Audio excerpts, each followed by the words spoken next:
Il était une fois Dieu. Dieu est une personne relationnelle.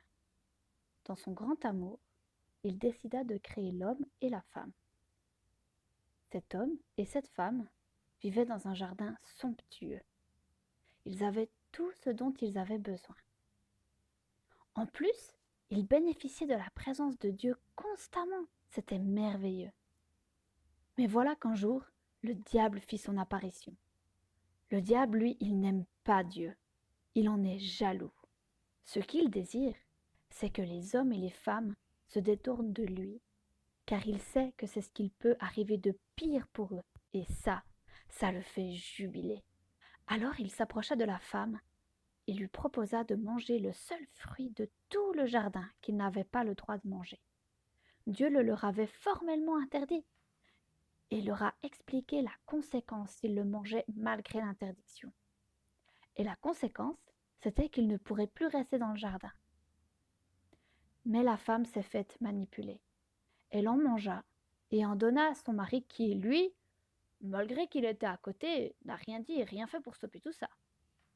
Il en mangea donc aussi. À cause de cela, le péché entra en l'homme et la femme. Mais Dieu, étant parfait, ne peut pas supporter la vue du péché. L'homme et la femme ne pouvaient donc pas rester dans ce jardin parfait et exempt de souillure. Ils ne pouvaient pas non plus rester dans la présence de Dieu, car Dieu ne peut pas rester près du péché. Ils ont donc été séparés de lui.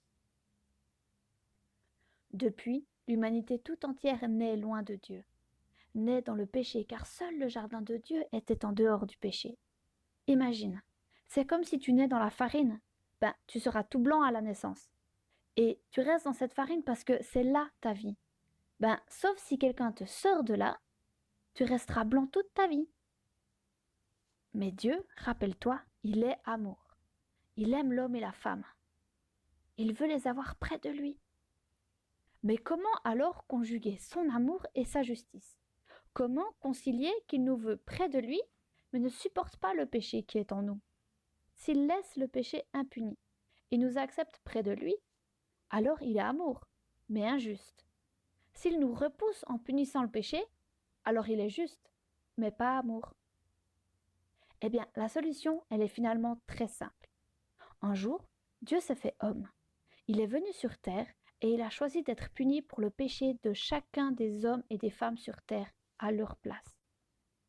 Ça veut dire que Dieu fait justice en punissant le péché, mais il est amour, car nous pouvons quand même être près de lui, puisque c'est quelqu'un d'autre qui a subi notre punition à notre place. Et ce quelqu'un d'autre, ce n'est pas n'importe qui, c'est Dieu lui-même. D'ailleurs, ce qui est magnifique, c'est que Jésus-Christ, c'est le nom de Dieu lorsqu'il s'est fait homme, est mort pour nos péchés.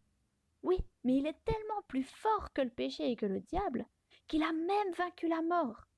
Finalement, la seule chose qu'on a à faire, c'est d'accepter que Jésus paye à notre place la punition qui nous est destinée. Parce que Jésus, il peut te tendre la main pour que tu le laisses prendre ta place, mais si tu ne lui prends pas la main, il ne va pas te forcer. Je peux te tendre un cadeau, mais tant que tu ne l'acceptes pas et ne le prends pas dans tes mains, il n'est pas à toi. Moi, j'ai pris cette décision d'accepter le cadeau de Dieu il y a maintenant 9 ans. Je n'ai jamais regretté une seule seconde. Toute ma vie a changé. Et surtout, je sais où je vais après ma mort sur terre.